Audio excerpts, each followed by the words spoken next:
class. Welcome to the next section of operations management.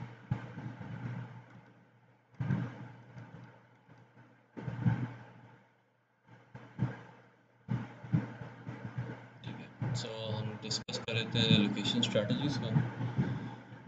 तो हमने काफ़ी चीज़ें डिस्कस कर ली हैं लोकेशन स्ट्रेटजी में। Now we will discuss some methods which are used to evaluate location return eligibilities. ठीक है, तो ये आपके सामने जो मेथड्स लिखे हुए हैं ये मेथड्स एक्चुअली यूज़ होते हैं टू डिसाइड कि आप कौन सी लोकेशन चूज़ करेंगे। ठीक है, कंपनीज इन मेथड्स को यूज़ करती हैं टू डिसाइड कि कौन सी लोकेशन बेहतर है। ठीक है, सो पहला method is the factor rating method.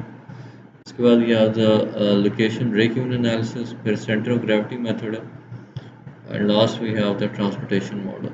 ठीक है,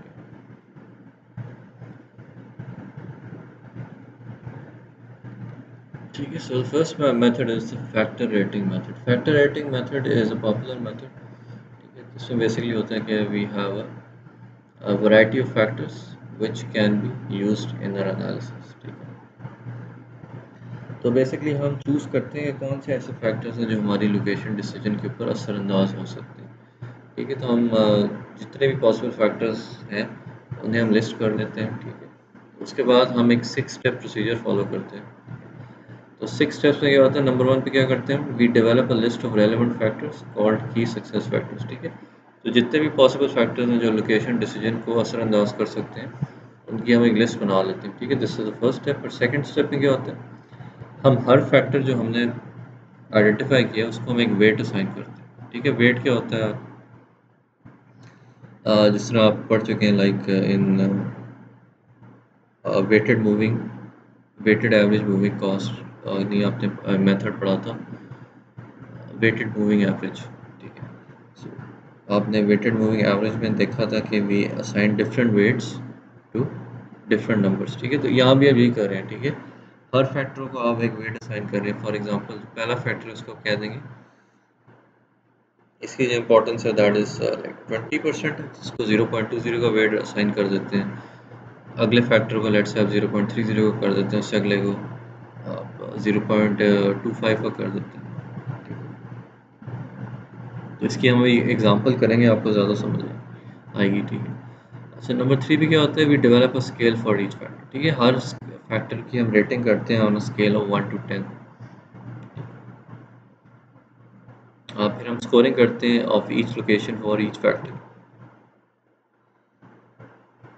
When we multiply the score by weights for each factor for each location, then we recommend the location with the highest point score। ठीक है, तो बेसिकली हम एक point score calculate करते हैं finally, और जिस लोकेशन का पॉइंट स्कोर सबसे ज़्यादा होता है उस लोकेशन को हम सिलेक्ट कर देते हैं। ठीक है, so this is an example. Left तरफ देखेंगे की सक्सेस फैक्टर्स हैं। ठीक है, these are all those factors जो लोकेशन के ऊपर असरअंदाज हो सकते हैं। ठीक है, so labour availability important factor है, तो इस ये इंपॉर्टेंट फैक्टर है। ठीक है, इसका लोकेशन पे बहुत असर पड़ता है। ठीक है, हम नॉर्मली कंपनीज और लोकेशन में जाती हैं जहाँ पे लेबर ज़्यादा हो। फिर people to car ratio is also an important factor हो गया, और per capita income is also important. Per capita income को ये बताती है कि लोग कितना कमाते हैं। टैक्स स्ट्रक्चर है, फिर एजुकेशन एंड हेल्थ है। ठीक है, तो ये सारे फैक्टर्स हैं हमारे पास, टोटल 1 2 3 4 और 5 फैक्टर्स। ठीक है, अच्छा फैक्टर्स हमने आइडेंटिफाई कर लिया, यानी कि हमने 5 फैक्टर्स आइडेंटिफाई कर लिए जो हमारी लोकेशन डिसीजन पे असरअंदाज होंगे। ठीक है, लेकिन फिर हमने क्या किया उसके बाद, फिर हमने हर फैक्टर को एक वेट असाइन कर दिया। पहले फैक्टर को हमने वेट दिया 0.25, दूसरे को हमने वेट दिया पीपल टू कार रेशियो का 0.05, तीसरे को हमने दिया पर कैपिटा इनकम का 0.10,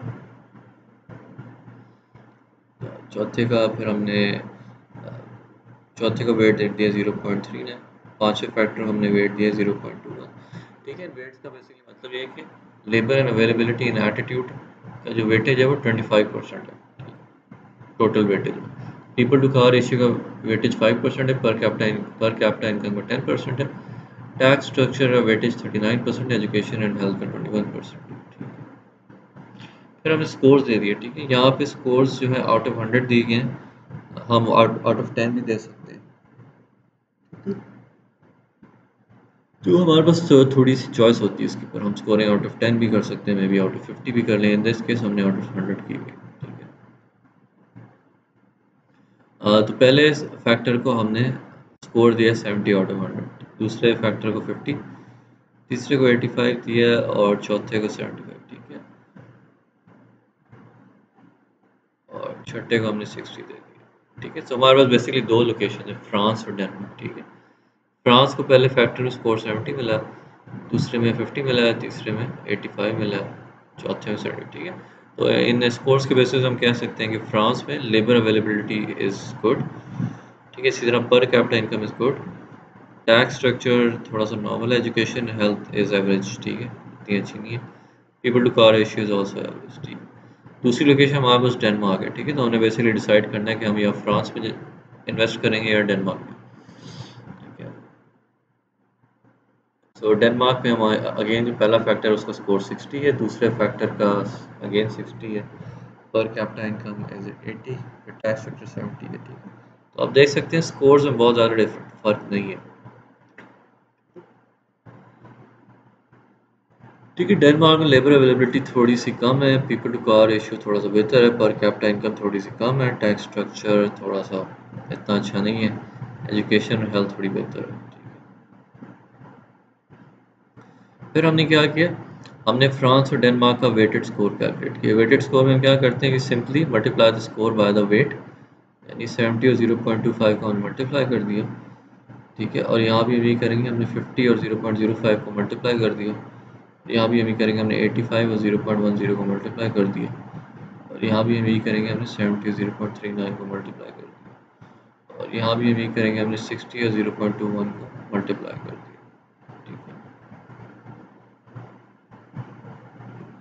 है। डेनमार्क के लिए भी विल डू द सेम, 60 को 0.25 से मल्टीप्लाई किया, 60 को 0.05 से किया, फिर 80 को 0.10 से किया, फिर 70 को 0.39 से किया, फिर 70 को 0.21 से किया, ठीक है। तो इन स्कोर्स को उनके वेट्स मल्टीप्लाई करने के बाद हम टोटल कैलकुलेट कर लेंगे, ठीक है। यहाँ पे 70.4 है, यहाँ पे 68 है, ठीक है। तो फ्रांस का जो टोटल स्कोर आ रहा है, टोटल वेटेड स्कोर जो है फ्रांस का वो ज़्यादा है और डेनमार्क का कम है, ठीक है। फ्रांस का टोटल वेटेड स्कोर है 70.4 और डेनमार्क का टोटल वेटेड स्कोर है 68, ठीक है। तो we will choose that location जिसका वेटेड स्कोर ज़्यादा है, तो इन दिस केस हम फ्रांस चूज़ करेंगे। तो एक और जो मेथड यूज़ होता है इन डिसाइडिंग कि कौन सी लोकेशन बेहतर है, it's called location break even analysis, ठीक है। It's a method of cost volume analysis used for industrial locations. Cost volume analysis आपने अकाउंटिंग में पढ़ा होगा, ठीक है। So there are basically three steps involved in this method. पहला step है we have to determine fixed and variable cost for each location, ठीक है। हर लोकेशन के लिए हमने फिक्स्ड कॉस्ट कैलकुलेट करनी है, वेरिएबल कॉस्ट भी कैलकुलेट करनी है। Second one is we have to plot the cost for each location. Number three is we have to select the location with lowest total cost for expected production volume. तो location break in even analysis basically हम क्या करते हैं, हमने तीन cities pick किए हैं, एक्रॉन, bowling green और शिकागो। तो हमने हर सिटी की फिक्स कॉस्ट और वेरिएबल कॉस्ट कैलकुलेट कर ली है। तो वेरिएबल कॉस्ट जो है पर यूनिट है और फिक्स कॉस्ट है टोटल फिक्स कॉस्ट, ठीक है। एक्रॉन की 30,000 है, वेरिएबल कॉस्ट पर यूनिट 75 है। बॉलिंग ग्रीन की टोटल फिक्स कॉस्ट 60,000 है, वेरिएबल कॉस्ट पर यूनिट 45 है। शिकागो की 110,000 है बॉलिंग कॉस्ट और वेरिएबल कॉस्ट पर यूनिट जो है 25 है, ठीक है। सेलिंग प्राइस इज 120 और expected volume is we expect to produce 2000 units in a given time period. Total cost क्या होती है, किसी भी बिजनेस की total cost is fix cost plus variable cost, ठीक है। बिकॉज यहाँ पे variable cost per unit calculate की गई है, तो हम टोटल वेरिएबल कॉस्ट कैलकुलेट करने के लिए पर यूनिट वेरिएबल कॉस्ट को वॉल्यूम से मल्टीप्लाई करें। तो टोटल कॉस्ट यहाँ पे लिस्ट भी की हुई है, ठीक है। टोटल कॉस्ट इस फॉर्मूले के तहत कैलकुलेट की गई है।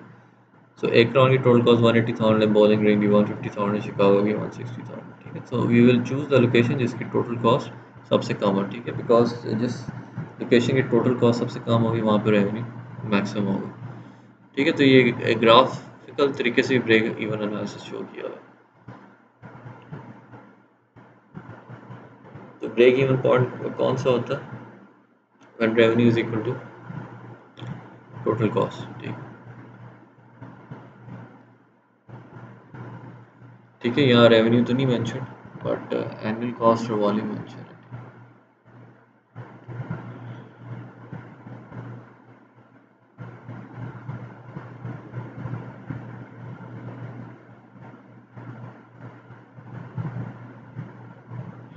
ठीक है, तो यहाँ पे ब्रेक इवन पॉइंट ऐसे नहीं बन रहा। ठीक है, but this graph actually shows Y axis पे कॉस्ट है, टोटल कॉस्ट है, और आपके जो एक्स एक्सिस पे वॉल्यूम है। ठीक है, so this is the graph of annual cost against volume. ठीक है, तो ये शिकागो का कॉस्ट कर्व है, बॉलिंग ग्रीन का है, और एक्रोन का कॉस्ट कर्व है।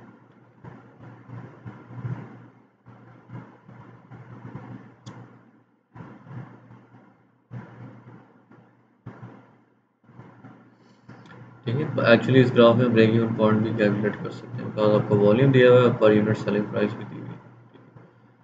जहाँ पे रेवेन्यू जो है वो टोटल कॉस्ट के बराबर हो जाएगा, वो ब्रेक इवन पॉइंट होगा। ठीक है, बट इस ग्राफ का purpose break even point calculate करना नहीं है एक्चुअली।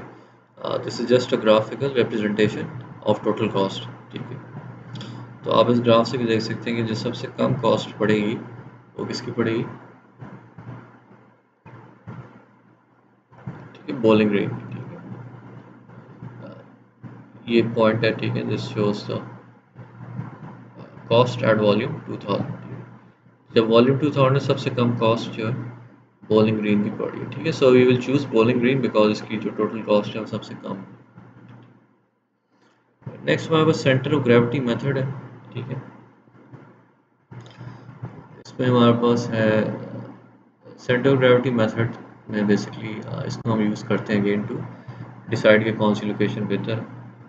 ठीक है, तो ये method basically it finds the location of distribution centre that minimize distribution cost. ठीक है, तो अगर आपने डिसाइड करना है कि किसी कंपनी का डिस्ट्रीब्यूशन सेंटर कहाँ लोकेटेड होना चाहिए, ठीक है, यानी कि कौन सी लोकेशन में लोकेटेड होना चाहिए, तो you can use centre of gravity method to decide. ठीक है, बेसिकली आपका मकसद ये होता है कि आपने डिस्ट्रीब्यूशन सेंटर ऐसी जगह पे लोकेट करना है कि जहाँ पे डिस्ट्रीब्यूशन कॉस्ट मिनिमम है। ठीक है, यानी कि उस डिस्ट्रीब्यूशन सेंटर से आपने जो डिफरेंट फैक्ट्री की कंपनी के डिफरेंट आउटलेट्स हैं वहाँ जो डिस्ट्रीब्यूशन करनी है उसकी डिस्ट्रीब्यूशन कॉस्ट कम से कम है। तो इस मेथड में we consider location of markets, उसके अलावा हम we also consider location of goods ship, और हम शिपिंग कॉस्ट भी देखते हैं। ठीक है, तो सेंटर ऑफ ग्रेविटी कहता है कि जो सबसे इम्पोर्टेंट चीज़ें हैं that is the volume of goods ship and the distribution cost. तो total cost is basically a function of distribution cost and the volume of goods ship according to the centre of gravity method. इसको अब हम इस्तेमाल किस तरह करते हैं। ठीक है, इसके लिए हमने ग्रिड बनाते हैं। ग्रिड क्या चीज़ है, grid is like a graph. ठीक है, जिस तरह ग्राफ पेपर पे ग्राफ बनाते हैं, ग्रिड इज़ लाइक दैट। उस ग्रिड का हम एक ओरिजिन चूज़ करते हैं आर्बिट्रेरीली। ठीक है, और एक स्केल भी चूज़ करते हैं आर्बिट्रेरीली। फिर हम हर लोकेशन के पॉइंट्स शो करते हैं ऑन दैट ग्रिड। ठीक है, उसका हम एक्स एक्सेस उसका हम एक्स पॉइंट शो करते हैं और वाई पॉइंट शो करते हैं। ठीक है, यानी कि हर लोकेशन का हम एक्स कोऑर्डिनेट शो करते हैं, वाई कोऑर्डिनेट शो करते हैं ऑन द ग्रिड। ठीक है, grid is like a coordinate system. ठीक है, जिस तरह ग्राफ पेपर पे हमें कोऑर्डिनेट सिस्टम बनाते हैं ना, वाई एक्सिस और एक्स एक्सिस का, तो ये ग्रिड भी उसी तरह होता है। ठीक है, अगर आपने कार्टेशियन कोऑर्डिनेट सिस्टम पढ़ा हुआ है, कार्टेशियन कोऑर्डिनेट्स का वो पता है, तो इट्स द सेम थिंग। ठीक है, तो हम क्या करते हैं, सबसे पहले we calculate the X and Y coordinates. ठीक है, फॉर सेंटर ऑफ ग्रेविटी। सबसे पहले तो नहीं, बेसिकली हम हर लोकेशन के X and Y coordinates calculate करते हैं, फिर उसके बाद we also calculate the X and Y coordinates for centre of gravity.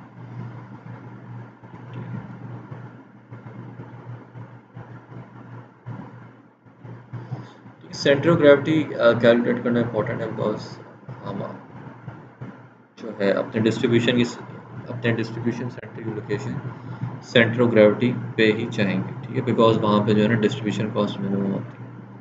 ठीक है, तो सेंटर ऑफ ग्रेविटी मेथड में हम सेंटर ऑफ ग्रेविटी किस तरह कैलकुलेट करते हैं।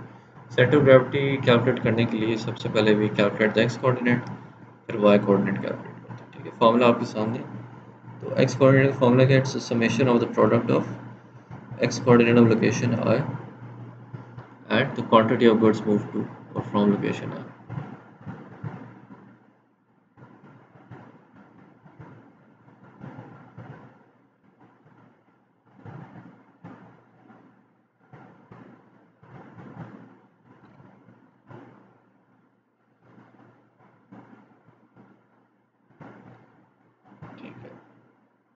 हम डी आई एक्स और क्यू आई के प्रोडक्ट्स कैलकुलेट करते रहते हैं, फिर उन सारे प्रोडक्ट्स को हम सम करते हैं। इसी तरह जो total quantity of goods moved है टू और फ्रॉम लोकेशन है, उसको भी हम सम अप कर देते हैं, ठीक है। तो फिर हम इस वाले को यानी कि summation of D I x Q I को डिवाइड करते हैं by summation of Q I, ठीक है। वाई कोऑर्डिनेट भी इसी तरह कैलकुलेट करते हैं, we divide the summation of D I by Q I by the summation of Q I, ठीक है। तो ये एक एग्जांपल आ गया, ठीक है। तो आपके पास यहाँ डिफरेंट लोकेशन है, शिकागो एक लोकेशन है, न्यूयॉर्क एक लोकेशन है, पिट्सबर्ग एक लोकेशन है, अटलांटा एक लोकेशन है, ठीक है। तो ये सारे अमेरिका के शहरों के नाम हैं, ठीक है। तो हर लोकेशन का हमने एक्स कोऑर्डिनेट भी कैलकुलेट किया और Y coordinate. X and Y coordinates क्या है, basically distance of that location from this point which is the arbitrary origin, ठीक है। Arbitrary origin is like the origin of X and Y axis, ठीक है। Coordinate system में, Cartesian coordinate system में जो X and Y axis का origin होता है, this is a similar thing, ठीक है। उसी जैसी चीज़ है, ठीक है। ओरिजिन से जो डिस्टेंस है शिकागो का वो है 30 120, और अटलांटा का 60 40, न्यूयॉर्क का 130 130 और पिट्सबर्ग का 90 और 1,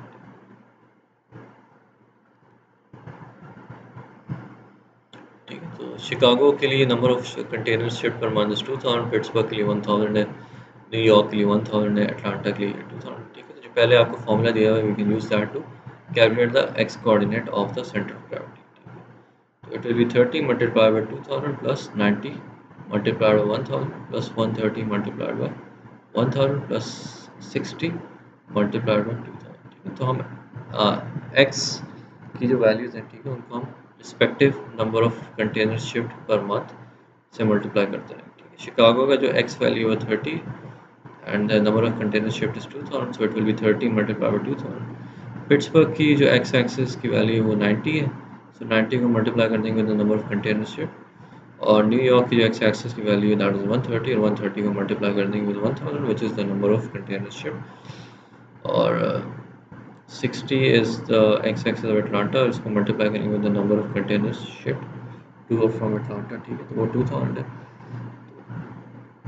ऊपर वाला और नीचे क्या आ जाएगा हमारे पास, अब क्वांटिटीज़ को ऐड कर देंगे which will be 2000 plus 1000 plus 1000 plus 2000, ठीक है। तो ये वही है जो ऊपर फॉर्मूला उसको हमने अप्लाई किया, ठीक है। तो आपके आंसर आ जाएंगे 66.7।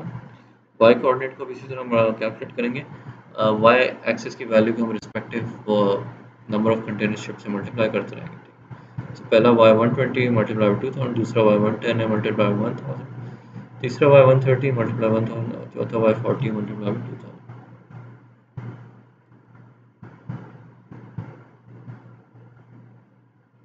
ठीक है। तो सेंटर ऑफ ग्रेविटी की ये लोकेशन आ जाएगी 66.7 एंड 93.3, ठीक है। तो हम डिस्ट्रीब्यूशन सेंटर को सेंटर ऑफ ग्रेविटी पे लोकेट करेंगे, बिकॉज यहाँ से सारी लोकेशन जो है क्लोजेस्ट हैं और डिस्ट्रीब्यूशन कॉस्ट में। उसके बाद नेक्स्ट है जो नेक्स्ट मॉडल हम यूज़ करते हैं, इसको हम कहते हैं ट्रांसपोर्टेशन मॉडल। ट्रांसपोर्टेशन मॉडल में it finds the amount to be shift from several points of supply to several points of demand, ठीक है। मैं रिकमेंड करूँगा इसको आप बुक से ज़रूर पढ़ें, बुक में एक बड़ा अच्छा सा ग्राफ बनाया हुआ है, ठीक है, और इसको ज़्यादा अच्छे तरीके से एक्सप्लेन भी किया हुआ है, ठीक है। तो बेसिकली इसको हमने बहुत डिटेल में नहीं करना, बिकॉज इसमें एक अप्रोच यूज़ होती है, इसको कहते हैं लीनियर प्रोग्रामिंग। तो लीनियर प्रोग्रामिंग तो अभी तक हमने इस कोर्स में नहीं पढ़ी, आई डोंट नो आपने पहले पढ़ी भी है, तो और इसको हम लीनियर प्रोग्रामिंग को इधर तो हम इतनी डिटेल में नहीं देखेंगे, अनलेस हमें मे बी हम इसको एक और चैप्टर में पढ़ें, ठीक है। तो अभी के लिए सिर्फ इतना जानना ज़रूरी है कि होता ये है कि किसी भी फर्म की जो सप्लाई है, ठीक है, दे कम फ्रॉम डिफरेंट लोकेशंस,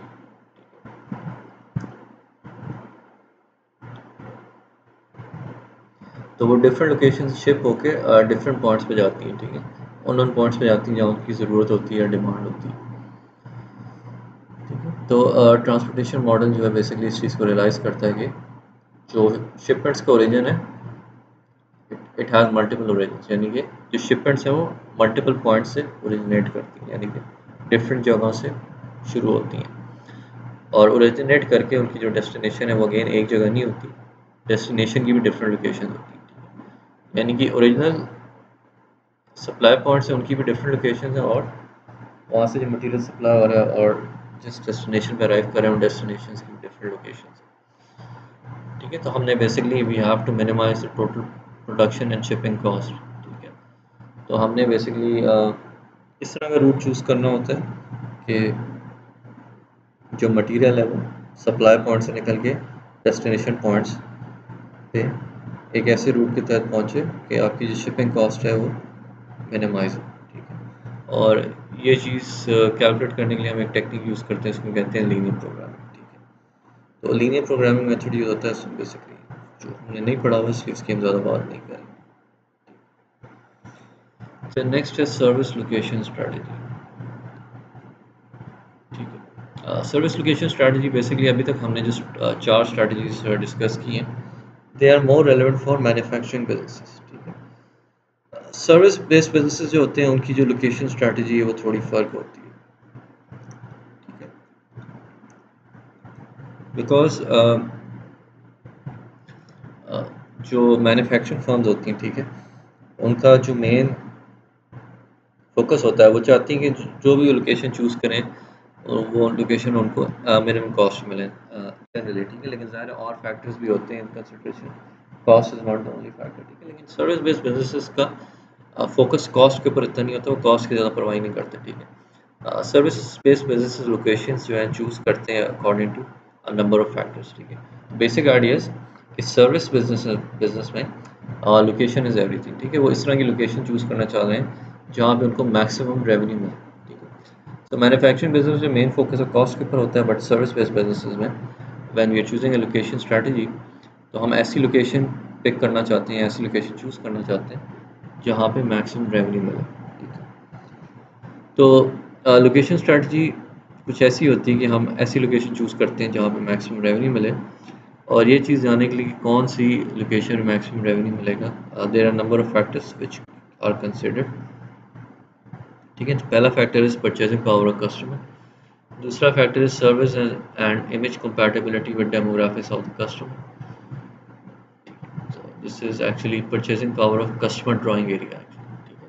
तो पहला factor is purchasing power of customer drawing area, इसको सिंपल करके आप परचेजिंग पावर ऑफ कस्टमर भी कह सकते हैं, ठीक है। तो कस्टमर ड्राइंग एरिया का बेसिकली मकसद ये है कि जिस लोकेशन पे कंपनी बिजनेस करना चाह रही है उस एरिया में कस्टमर की परचेजिंग पावर क्या, ठीक है। सर्विस एंड इमेज कंपैटिबिलिटी क्या है उस एरिया में कस्टमर्स की, यानी कि आप जिस तरह की सर्विस प्रोवाइड करना चाह रहे हैं सर्विस का इमेज किस तरह का है उस लोकेशन में, इस लोकेलिटी में, ठीक है। उसके बाद नंबर 3 है कि उस लोकेलिटी में कंपटीशन किस तरह का, क्वालिटी ऑफ कंपटीशन कैसी है, ठीक है। Fifth factor is uniqueness of firms and competitors locations, ठीक है।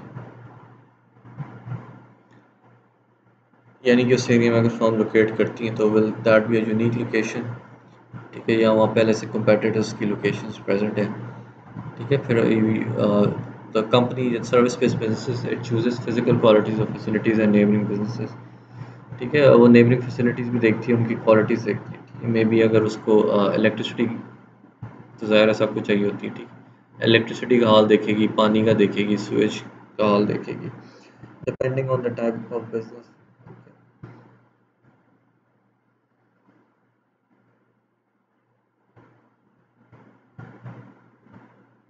अगर ऐसा बिजनेस जिसमें you have to travel long distances to meet your customers, ठीक है, या आपके customers have to travel long distances to meet you, तो आप ट्रैवल कॉस्ट भी देखेंगे,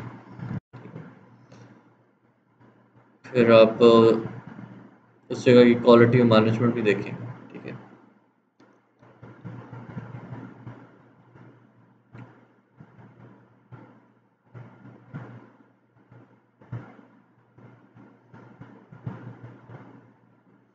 क्वालिटी और management is basically concern with the quality management of the firm, ठीक है। और फिर वो देखेगी कि उस लोकेशन में वो क्वालिटी मैनेजमेंट मेंटेन भी रख सकते हैं या नहीं। अच्छा, ठीक है। So this is a small comparison of the difference between service based businesses and goods producing business, ठीक है। यानी कि सर्विस बेस्ड बिजनेस की लोकेशन स्ट्रैटेजीज और गुड्स प्रोड्यूसिंग यानी कि मैन्युफैक्चरिंग फर्म्स की लोकेशन स्ट्रैटेजीज में क्या फ़र्क होता है, ठीक है। मैं आपको बता चुका हूँ सर्विस बेस्ड बिजनेसेस में रेवेन्यू पर ज़्यादा फोकस है, ठीक है। और ये डिसाइड करने के लिए कौन सी लोकेशन में ज़्यादा रेवेन्यू मिलेगा, they look at the number of factors, like purchasing power, drawing area, competition in the area, उसके अलावा physical quality like parking, access है यानी security और lighting की क्या हालात है, इसके अलावा cost determinants को भी देखा जाता है, rent management क्या अलग operational policies like hours and wage rates. Goods producing companies जो होती हैं वो लोकेशन को डिसाइड करती हैं विद अ कॉस्ट फोकस, ठीक है, कॉस्ट उनके लिए बहुत इंपॉर्टेंट है मैं सेलेक्टिंग अ लोकेशन, ठीक है। कॉस्ट दो तरह की होती है, टेंजिबल कॉस्ट है, टेंजिबल कॉस्ट वो कॉस्ट हैं जो आसानी से क्वान्टिफाइबल हैं, ठीक है, आसानी से हम उनको मेजर कर सकते हैं form of numbers. Example energy and utility cost है, लेबर कॉस्ट है, रॉ मटेरियल्स टैक्सेस ऑन। फिर इंटेंजिबल कॉस्ट है, ठीक है, इंटेंजिबल कॉस्ट वो कॉस्ट हैं जिनको आप आसानी से मेजर नहीं कर सकते, यानी कि उनको आसानी से क्वान्टिफाई नहीं किया जा सकता। इसमें क्वालिटी ऑफ लाइफ होगी, उसकी cost, education expenditures by state, quality of state and local government, ठीक है। तो जो सर्विस बेस्ड फर्म्स हैं they use regression models to determine factors of to determine importance of various factors, ठीक है। Regression models को यूज़ किया जाता है लोकेशन स्ट्रेटजीज टू डिसाइड के कौन से फैक्टर्स इंपॉर्टेंट हो सकते हैं, ठीक है। तो सर्विस बेस्ड बिजनेस का ज़्यादा इस्तेमाल करते हैं, ठीक है। इसके अलावा फैक्टर रेटिंग मेथड जो है वो सर्विस और रिटेल बिजनेस में ज़्यादा इस्तेमाल होता है, ठीक है। इसके अलावा डेमोग्राफिक एनालिसिस होता है, यानी डेमोग्राफिक एनालिसिस क्या होता है, आप किसी भी एरिया की डेमोग्राफी स्टडी करते हैं, ठीक है। डेमोग्राफी ये होती है कि इतने बच्चे रहते हैं वहाँ पे, इतनी औरतें हैं, इतने मर्द हैं, ठीक है, इतने यूनिवर्सिटी ग्रेजुएट्स हैं, इतने स्कूल गोइंग बच्चे हैं, थिंग्स लाइक दैट, ठीक है। Purchasing power analysis of area, you use the center of gravity method as well, और ज्योग्राफिक इंफॉर्मेशन सिस्टम्स का भी इस्तेमाल करते हैं, इसको हम थोड़ा सा आगे जाके पढ़ेंगे ज्योग्राफी, ठीक है। तो गुड्स प्रोड्यूसिंग कंपनीज जो लोकेशन टेक्निक्स में transportation method, factor rating method, location breaking और एनालिसिस और क्रॉस ओवर चार्ट्स को ज़्यादा इस्तेमाल करती हैं। क्रॉस ओवर चार्ट्स हमने ज़्यादा डिटेल में नहीं पढ़ा हुआ, ठीक है, but still you don't have to worry about it so much, it's easy to understand. इसको आप थोड़ा सा रीड कर लें या you can just ignore it, ठीक है,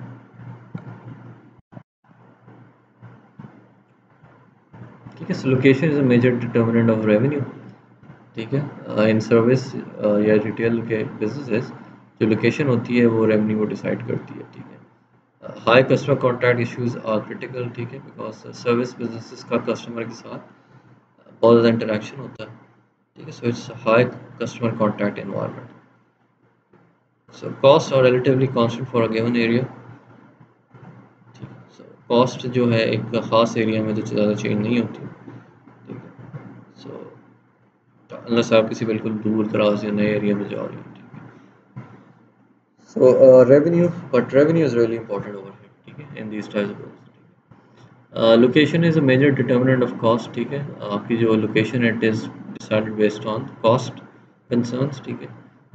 इन गुड्स प्रोड्यूसिंग, हम गुड्स प्रोड्यूसिंग की बात कर रहे हैं, major most major cost can be identified explicitly for each side, ठीक है, यानी कि आप in the case of manufacturing firms आप ज़्यादातर लोकेशंस की जो है ना कॉस्ट आसानी से आइडेंटिफाई कर सकते हैं। लो कस्टमर कॉन्टैक्ट इन्वायरमेंट होती है, ठीक है, तो कस्टमर कॉन्टैक्ट के बारे में आपको फिक्र करने की ज़रूरत नहीं है, और इंटेंजिबल कॉस्ट जो है वो खासी इंपॉर्टेंट हो जाती है, और ठीक है, but still they can be evaluated,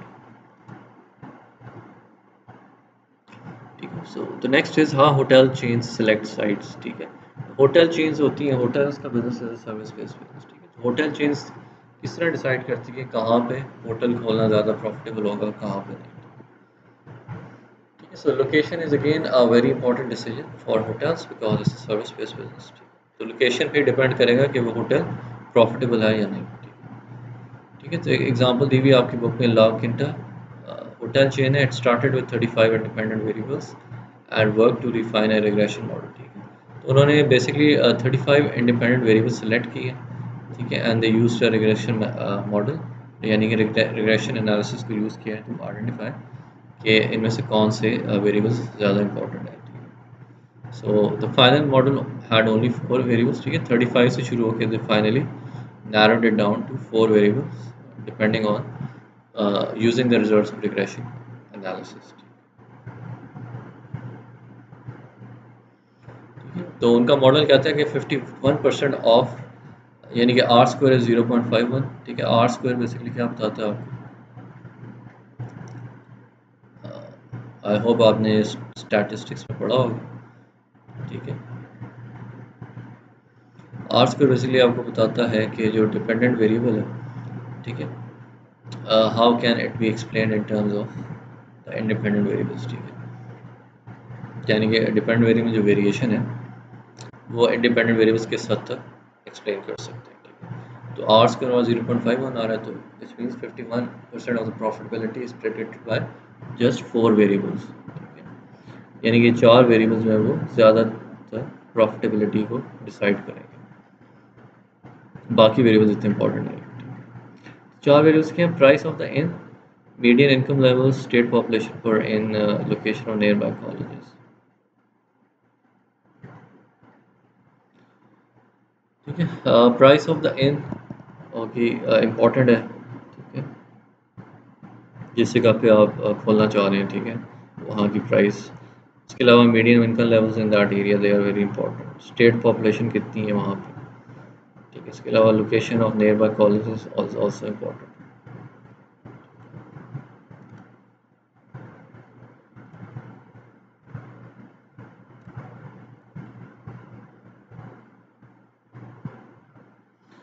ठीक है, कॉल सेंटर इंडस्ट्री को अगर आप देखें तो this is again a service based business. ठीक है, तो आपकी बुक में काफ़ी अच्छी एक्सप्लेनेशन दी हुई है कि how does the call centre industry decide which locations to choose. ठीक है, कॉल सेंटर इंडस्ट्री थोड़ी सी डिफरेंट इंडस्ट्री है। इसका जो यूनिक फीचर है वो ये है कि there is no face to face contact. ठीक है, आप में से अगर किसी कुछ लोगों ने कॉल सेंटर में काम किया तो पता है कॉल सेंटर किस तरह के होते हैं। ठीक है, तो बेसिकली आपने अगर लेट्स से आप पीटीसीएल का फ़ोन इस्तेमाल करते हैं, ठीक है, तो आपके फ़ोन में कोई गड़बड़ हो जाती है, आपकी कोई कंप्लेन है फ़ोन के हवाले से, तो आप जो है ना कंप्लेन करने के लिए you will dial a number.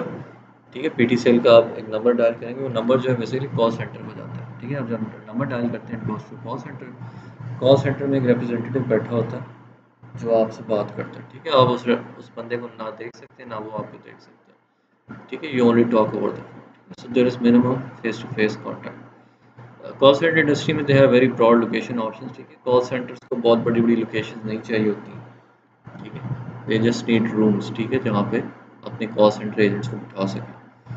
ठीक है, बट सो इसलिए they have a lot of location options. ठीक है, traditional variables are no longer important. जिस तरह हमने देखा था ना होटल इंडस्ट्री के जो वेरिएबल्स हैं वो यहाँ पे कॉल सेंटर इंडस्ट्री में इतने इंपॉर्टेंट नहीं है। ठीक है, but still cost is an important factor over here. ठीक है, and availability of labour is also an important factor when choosing location. Geographic information systems क्या होते हैं? They basically provide a lot of information, ठीक है, about different things। ठीक है, they are an important tool used in location analysis। ठीक है, so काफ़ी बिजनेसेस जो है geographic information systems का इस्तेमाल करते हैं, स्पेशली होटल हो गए और दूसरी तरह के बिजनेसेस भी। ठीक है, तो जिस तरह के इसके नाम से ज़ाहिर है इंफॉर्मेशन सिस्टम। ठीक है, तो बेसिकली ये कंप्यूटर सॉफ्टवेयर होते हैं जिनमें काफ़ी इंफॉर्मेशन स्टोर्ड होती है। ठीक है, पहले से, और ये आपको बता सकते हैं कि एक एरिया के वेरिएबल्स किस तरह के हो सकते हैं। ठीक है, और उन वेरिएबल्स के मुताबिक अगर आप वो लोकेशन चूज़ करते हैं तो प्रॉफिटेबिलिटी कैसी हो। ठीक है, इसके अलावा they also enable more complex demographic analysis. ठीक है, डेमोग्राफिक एनालिसिस किस तरह पॉसिबल होता है? They provide databases which include detailed census data, maps, utilities, detail geographic features and location of other major services.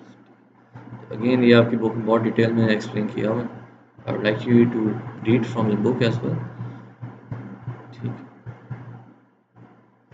है, so that is all for this lecture, or that is the end of this chapter as well. So thank you so much and take care. Bye.